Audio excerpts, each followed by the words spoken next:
And, you know, it's like fun initially, but then it gets like a purgatory of like endlessly wanting to have sex. Check the stats. Yeah, I got a couple. I don't try to ball. Now I never fumble. I'm the MVP. Now I feel like Russell. Feel like John Morant. Need a triple double. Told him check the stats. Yeah, I got a couple. I don't try to ball. Now I never. What's up, everybody? It's your boy Ryan, and this is the Thunder Channel on nootropics, on testosterone, on biohacking, and on male performance. Please subscribe to the channel if you're into that stuff. Just do it quickly before the video goes if you're watching this for the first time, because I can guarantee you're going to love being here.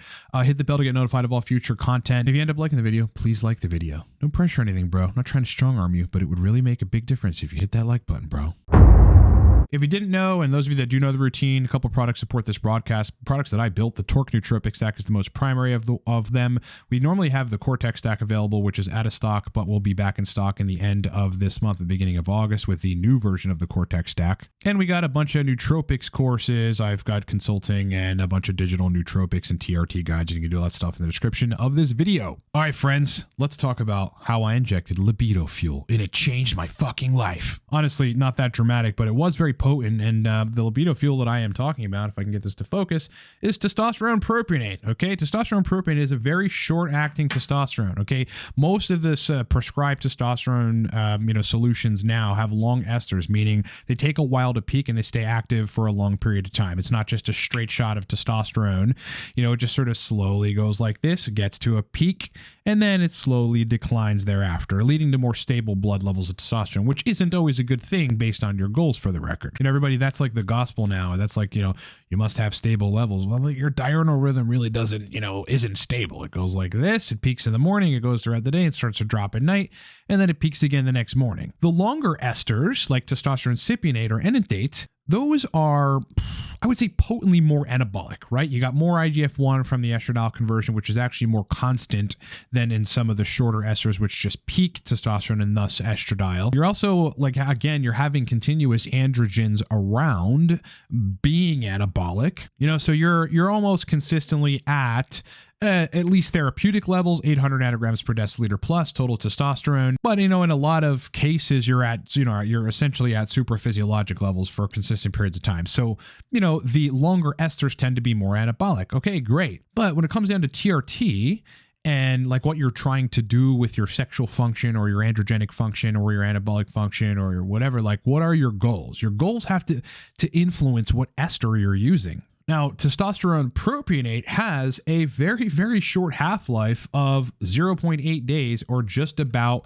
20 hours. So what that means is if you inject testosterone propionate in the morning on a Wednesday, you're going to peak, depending on your dose, to pretty high levels, potentially even supraphysiologic levels. That's going to ultimately end up in probably 2 to 4 hours, maybe 5 hours or so, peak in DHT, and then subsequently you're going to have a peak in serum estradiol. But then it's just going to drop. After it reaches that peak, it's just going to drop, and it's going to do so within a 24-hour time period. So the next day when you go for another injection, you're already kind of dropping in serum levels. So there's at no point were you stable and consistent. You just went up and then you slowly went down. Now, why I think that this is useful and why I wanted to experiment with, and why I think a lot of guys end up, using testosterone propionate for TRT, which I don't necessarily suggest, again, it's going to be dependent on your goals, is because, look, number one, if you're trying to make changes and you're the type that likes to make changes very quickly, well, you don't really have to wait very long to make a change after you've noticed an acute effect or an effect from testosterone propionate, because it's out of your system relatively quickly. If you go 3-4 days on everyday intramuscular, shallow IM or something, or everyday subcutaneous injections of testosterone propionate, and you're trying to dial in your dose, say you start at 12.5 milligrams, and you notice some positive benefits after, call it 7 days, but then you want to change it because it could be a little better and there was something wrong, well, it's not going to really take that long for that testosterone propionate to be out of your system. So you could make changes relatively quickly and see the results relatively quickly, and that's what's really powerful about shorter esters. At the same time, if your goals are androgenicity, then you're going to get a lot more androgenicity from a shorter ester, meaning, actual androgenic effects, libido and erection, quality, sex drive, those kind of things. Because again, depending on your dose, but either way, you're peaking testosterone very, very substantially, very, very quickly, which in the ensuing hours is going to peak dihydrotestosterone, which is your primarily potent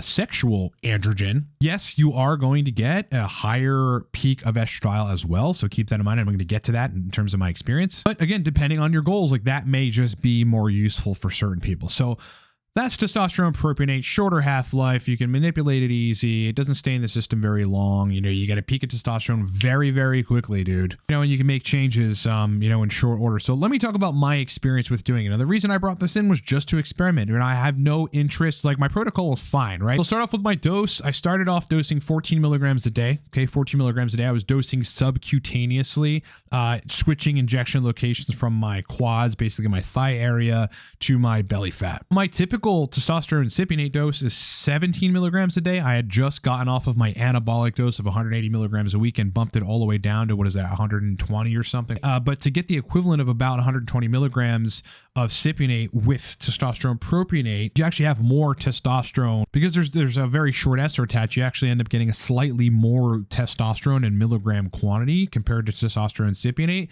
So instead of injecting 17 milligrams, I injected 14 milligrams. All right, so let's talk about libido, right? This is the predominant part you guys want to hear about. Within like 2 hours, literally 2 hours after injection. So I inject, go to the gym, come back, eat breakfast, take a shower, then go out and run errands and get stuff done, have a little coffee and get shit done. In that time period, like right as I was like finishing my errands and then coming back home, libido peaked. I'm talking about spontaneous erections while driving, like thinking about girls out of nowhere that like I haven't talked to in like months, just like randomly thinking about hitting them up. And like almost getting to a point where I was like, okay, before I do anything else, I feel like I need to get laid. And that does not happen to me. Like my libido on my previous protocol was like fine. But again, if it gets to that point where it's distracting, then as a business person that likes to be productive, I actually can't be productive if my libido is like that high. And it's like fun initially, but then it gets like a purgatory of like endlessly wanting to have sex. So anyway, I experienced that. Like almost like PT-141, that's an injectable peptide that's a melanocortin receptor agonist that potentiates libido and erection quality very strongly. That's essentially how I felt on testosterone propionate, which is bizarre. And I thought to myself, holy shit, like, will this continue? Let's see what happens tomorrow. It ended up continuing for a few days. Okay, that libido peak, which was probably, as I was not measuring the blood levels at this time, super physiologic testosterone peaks, super physiologic dihydrotestosterone peaks, and then more estradiol than I'm used to, which is why at about day 3, the libido basically dropped off. Because I hadn't been managing estradiol, I just wanted to see like where it would go and how I would feel. Now, most guys understand when their estradiol gets too high. If itchy nipples and itchy chest, you may get overly emotional of stuff like sentimental, nostalgic, all that kind of stuff, which is good, I guess, but it's just not where a guy is supposed to be and not where I personally feel best. So then I had to bring back in my compounded 0.125 milligram anastrozole from Empower, and lower that estradiol to a point where I felt better. Because again, the short ester, right? Peaking testosterone, peaking DHT, and therefore, peaking estradiol. So, it took some time, but once I had dialed the AI dose in for my 14 milligrams a day of testosterone propionate, then the libido was like high normal and no estrogenic side effects. Now let's talk about anabolism real quick. So I can tell that I was a little less anabolic on testosterone propionate, which would make sense. It's not around long enough to just sort of continue binding androgen receptors and forcing that anabolism. With testosterone cypionate and testosterone enanthate, I am more anabolic. I'm just noticeably fuller, like my muscles actually look bigger. You're going to find that in the oldest literature down to the 1950s, where, the longer esters are much more anabolic and the shorter esters are less anabolic. But the libido and the sexual function was fucking crazy. And I really, really appreciated that. But I don't like it to get past a certain point because then I just can't concentrate on work. Where this made it like nearly impossible to concentrate on work. Okay, so those were the positives. But you might ask like, well, why didn't I stay on it? So I'm definitely not injecting testosterone propionate anymore. In fact, I've changed my protocol, which I'll get to probably in another video. Because I have actually recently brought in HCG and I am fussing with cream. But why didn't I stay on propionate? Number one drawback of testosterone propionate is the post-injection pain. Yes, the PIP with testosterone propionate is real.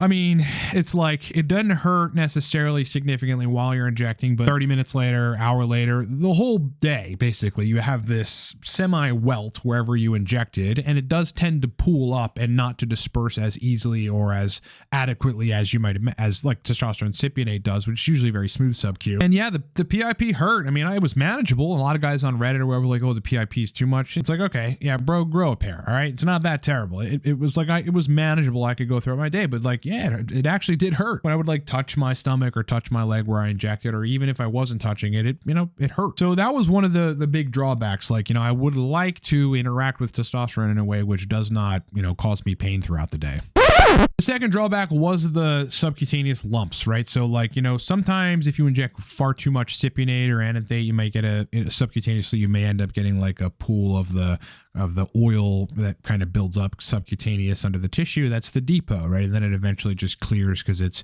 dispersing throughout your system. But with testosterone propionate, I was getting these big sort of hard nodule-like lumps, which were not fun. So there was that. Third drawback is the management of estradiol. Again, in the first couple days, I didn't really quite know exactly how far it would push the estradiol. I knew that it would be peaking above what it normally is, and I was actually just waiting for the symptoms to show up, which they did at like day 2.5, day 3. So yeah, then in the subsequent days, it actually took me some time to dial in the AI dose that made sense for that. And I actually ended up needing slightly more Arimidex than I usually take. But I ended up on 0.125 milligrams every other day. That's like more anastrozole than I typically take. I had recognized to keep myself in that sweet spot, like where I feel great, there's no side effects, libido and EQ is good, but I needed that much Arimidex, which ultimately isn't a lot. I mean, I don't know what that is, 0.8 something milligrams a week. It's not a lot of Arimidex, all things considered, but it's slightly more than I usually take. So managing estradiol was a little bit of a pain in the ass on testosterone propionate. The fourth drawback was, yeah, when the test was peaking, I did feel a little strained. Like I'm used to a longer ester, essentially, like injecting in the morning or something. I actually do notice the energy very shortly after. But with testosterone propionate, that energy like increase like didn't stop. It would just like go and go and go. And then it would peak and then it would drop. That whole time where it was elevating, like it had just gotten to a certain point in that rise where I didn't feel good. I felt a little anxious, kind of a little overstimulated, almost as if I had drank too much coffee and taken some modafinil and like threw down 100 milligrams of teacrine or something, which, as you might imagine, would have me stimulated out of my fucking mind, right? So like every day that I was taking it, though the libido was crazy, I was just a little overstimulated, and that's, super physiologic levels of testosterone, like uber quick peak, and kind of that was that. The trough of testosterone propionate really didn't feel all that bad, or it actually felt good because I was coming from this peak where I didn't feel real great, and I had all this extra energy that I had to go and work out more and walk more. I was doing like 2 walks a day in addition to my gym session in the morning. So the troughs weren't bad. The troughs was like, all right, I'm just coming down to kind of normal. Toward the latter end of the day, I felt fine and good, and my energy was straight. So that's ultimately a drawback, right? I don't want to be stimulated out of my mind and have like uber super physiologic levels of test for half the day, and then testosterone dropping down to some normal range where I actually feel good in the latter part of the day. Just doesn't make sense to me. Now, one could obviously say, oh, you could have lowered your dose. Yeah, sure, I could have done that, but I was already less anabolic on testosterone propionate, and I didn't want to be any less anabolic from there. So summarizing, I mean, yeah, the post-injection pain sucked. It was fine and manageable because I'm a man, so whatever. But it was uncomfortable. Nobody wants to walk around with like, having somewhat constant pain, even if it's just a little bit of pain in their injection site. It just was kind of a nuisance. Again, managing estradiol was a little tricky. Like it just took me some time to dial in the AI. Well, any dose change is going to do that, or any ester change is going to do that because the pharmacokinetics are going to be different. So, but again, it was just a little bit of a pain in the ass, and I ended up taking more Arimidex than I would really like to take. And that's the kind of drug you want to take as little as possible, ultimately, to get the best effects. I didn't like the lumping. That was a pain in the ass too. In addition to the post-injection pain, it's like, all right, now I have this subcutaneous depot, this lump that's like kind of, taking a while to disperse, and, irritation from the benzyl alcohol and the benzyl benzoate. Oh, and by the way, this was suspended in MCT oil. So it was medium chain triglyceride oil. And people say that that's one of the best oils to, carrier oils. And yeah, no, still I had PIP and these depots that, took a while to go away. The super super physiologic peaks of testosterone, you know, you would think are great. They were awesome for libido. Again, the real positive was like libido. It was just like insane. But again, that inhibits my productivity if it's past a certain point. I didn't really like feeling like I had drank like 3 Monsters and 5 Red Bulls and took a bunch of nootropics and threw down some modafinil later. That's how I felt. It just was not fun, bro. And ultimately I was, you know, a little less anabolic. So that was my experiment with a libido fuel, which is testosterone propionate. Hey, people's experiences are going to differ. Like maybe propionate is better for you because of its shorter half-life. And, you know, if you're suffering from libido and erection quality issues on TRT, that might be another. There's so many strategies you can take to try to fix that, but that may be a strategy to fix it because you're going to get super physiologic tests. You're going to get, therefore, super physiologic, very androgenic DHT peaks, which, yeah, may lead to, you know, more hair thinning or whatever if you're prone to that. But, you know, may also substantially supercharge your libido. If you go to the testosterone subreddit and read about that, there's a lot of people that take propionate and they're like, wow, big difference in terms of the androgenic effects of testosterone. So your mileage is going to vary, man, you know, and tread carefully, tread smartly, and tread wisely, my friends. All right, as I said at the beginning, yeah, the Cortex tech has been out of stock for about a month and a half. The new version of Cortex, which is an upgraded formula, different label, different bottle, is going to be sick. Will launch at the end of July, early August. So look forward to that. In the meantime, go get a bottle of Torque. This is our most purchased nootropic sec, has been since we launched. People just love 6 to 8 hours of clean stimulant energy, and that is what the Torque stack delivers. If you need to hire me for a consultation ranging from topics related to nootropics, testosterone replacement therapy, energy optimization, blood work interpretation, business, entrepreneurship and hustling, sexual dysfunction, dopamine and brain chemistry stuff, host of other specialties, you can do that in under a minute at livecortex.com. I've got email consults, I have calls, and we've got bigger packages for hardcore serious business people that want to perform well. All right, everybody, pleasure hanging out with you. If you liked the video, I really appreciate it. And so would John. If you would just hit that like button, bro. Really makes a difference, man. All right, bro? Got me, man? It's really important, man. All right, y'all. Rock on. Talk to you soon. Now I feel like Russell, feel like John Morant, need a triple double.